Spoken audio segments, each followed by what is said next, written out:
মৰমৰ ছাত্ৰ ছাত্ৰীসকল 2024 চনত নতুন পদ্ধতিৰে মেট্ৰিক পৰীক্ষা অনুষ্ঠিত হ'বলৈ গৈ আছে আৰু এই নতুন পদ্ধতি মেট্ৰিক পৰীক্ষাত চাৰিটা course subject English general mathematics general science আৰু সোশ্যাল সায়েন্স এই চাৰিটা সাবজেক্টত 45 কৈ এমসিকিউ থাকিব আৰু সেই এমসিকিউ কেইটা কেনেকুৱা থাকিব মই তোমালোকক ধৰণটো দেখুৱাই দিছো ঠিক এনেকৈ এমসিকিউ কেইটা তোমালোকে পাবা board of secondary education Assam OMR answer sheet high school leaving certificate exam 2024 and subject code থাকিব C4 সোশ্যাল সায়েন্স মই সোশ্যাল সায়েন্সৰ এমসিকিউটো তোমালোকক দেখাই দি আছো ক্যান্ডিডেটৰ নাম থাকিব তাৰপিছত ৰোল নম্বৰটো থাকিব নাম্বাৰ তোমাৰ নাম্বাৰ কিমান হয় ৰোল নম্বৰ কিমান হয় এটো দিবা আৰু ৰেজিষ্ট্ৰেচন নম্বৰ দিয়া থাকিব সেন্টাৰ কোড টু সেন্টাৰ নাম অৰ্থাৎ যিখন বিদ্যালয়ত তুমি পৰীক্ষা দিবা সেন্টাৰত সেই সেন্টাৰৰ নাম কিনি থাকিব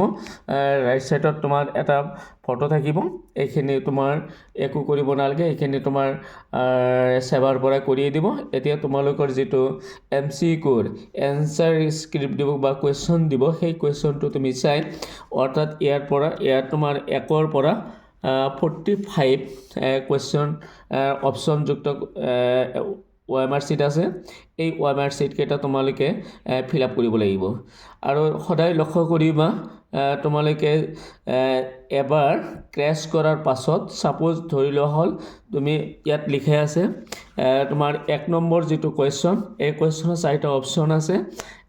এই অপচনত তুমি এ বি সি ডি এটা তুমি বৃত্তহে তুমি ক্র্যাশ কৰিব পাৰিবা এটা বৃত্ত ক্ৰ্যাশ কৰাৰ পাছত তুমি আন এটা বৃত্ত ক্ৰ্যাশ কৰিলে তোমাৰ দুটা এনসাৰ ৰং হৈ যাব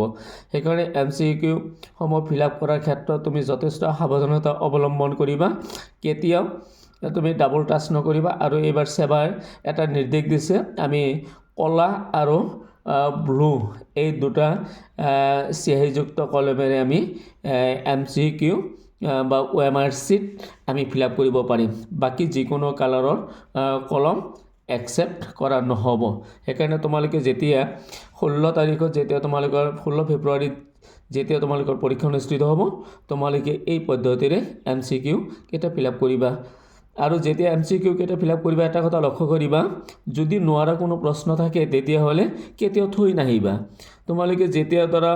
45 এমসিকিউৰ ভিতৰত তোমালোকে 30টা মান পাৰা 15টা তোমালোকে কোনো পদ্ধতি নোৱাৰা সেই 15টা তোমালোকে খালি থৈ নাহিবা